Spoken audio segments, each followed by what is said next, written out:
What's one positive change you wish you could make in your life? Maybe you want to eat healthier. Maybe you want to read more books. Maybe you want to learn a new language. Or finally master that instrument you bought years ago.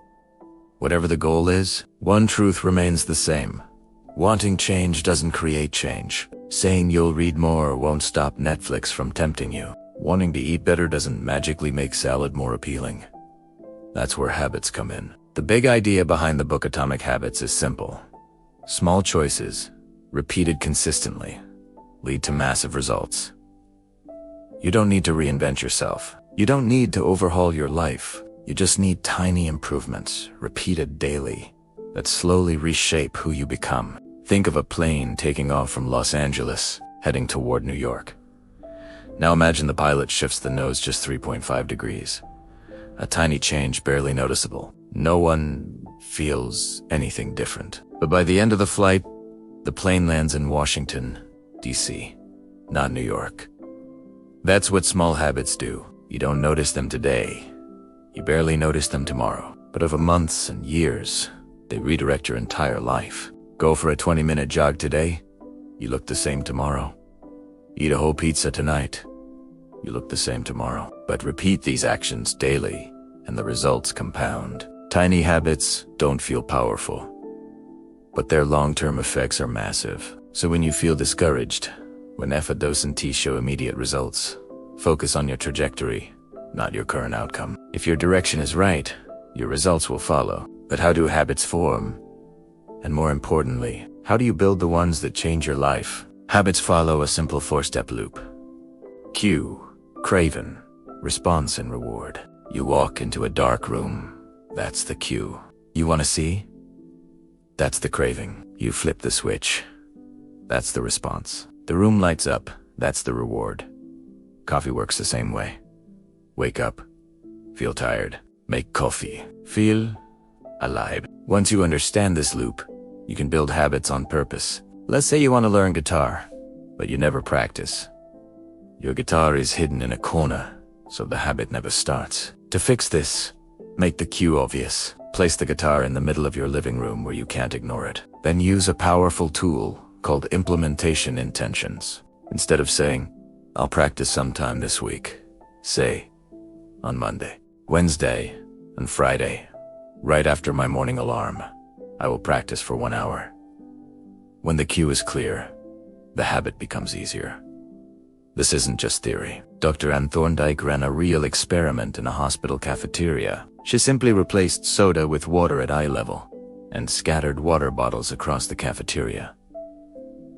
No lectures, no motivational posters, just environmental cues. After 3 months, soda sales dropped 11% and water sales rose 25%. People made healthier choices without even thinking. That's the power of designing your environment. Now let's talk about the neuroscience behind habits. In the 1950s, researchers discovered something startling. Rats without dopamine lost the desire to do anything, even to eat, drink, or survive. Dopamine drives action. And here's the key. You don't get dopamine only from rewards. You get dopamine from anticipating the reward. This means if you want a habit to stick, you must make it something you look forward to.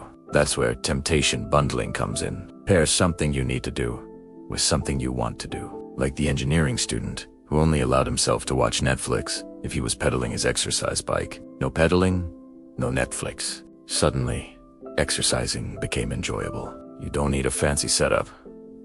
Only read your favorite gossip magazine at the gym. Only watch your favorite show after your work calls. Link the hard habit with the fun one. Another secret to making habits stick. Make Tim easy. We procrastinate because hard things feel heavy.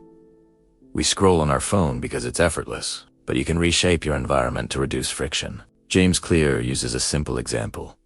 His wife keeps a box of organized greeting cards at home. Birthdays, weddings, condolences.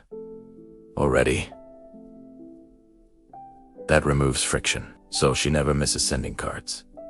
You can also increase friction for bad habits. Want to watch less TV? Unplug it. Remove the batteries from the remote. If something takes effort, you'll avoid it. Then there's the magical 2-minute rule. Every new habit should take less than 2 minutes to start. 2 pages of reading instead of a whole book. Putting on your running shoes instead of running 5 kilometers. Starting small makes the habit easy and nearly impossible to skip.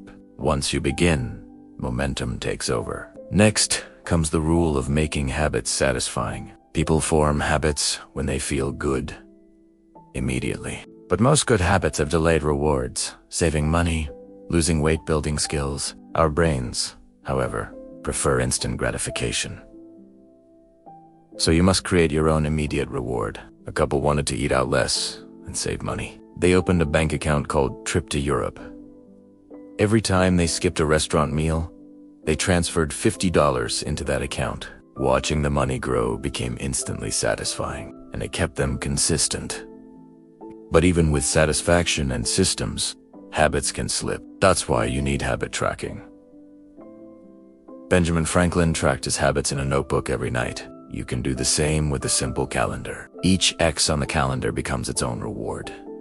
The streak becomes motivation. And finally, you can use habit contracts. Entrepreneur Brian Harris created a contract, signed by his wife and trainer, with real penalties. Miss a day of tracking food, pay $100. Skip a weekly weigh-in, pay $500. It worked, not because of the money, but because someone was watching. Humans hate disappointing the people they care about. In the end, here's the truth. Tiny habits won't change your life overnight, but they will change your life over time. The goal isn't to make one big transformation. The goal is to build a system where good habits happen naturally. One final tool: habit stacking. Attach a new habit to something you already do effortlessly. After your morning coffee, meditate for 60 seconds. After brushing your teeth, read 2 pages. After lunch, take a 5-minute walk. Small steps, small habits, small wins. They compound into a completely different version of you.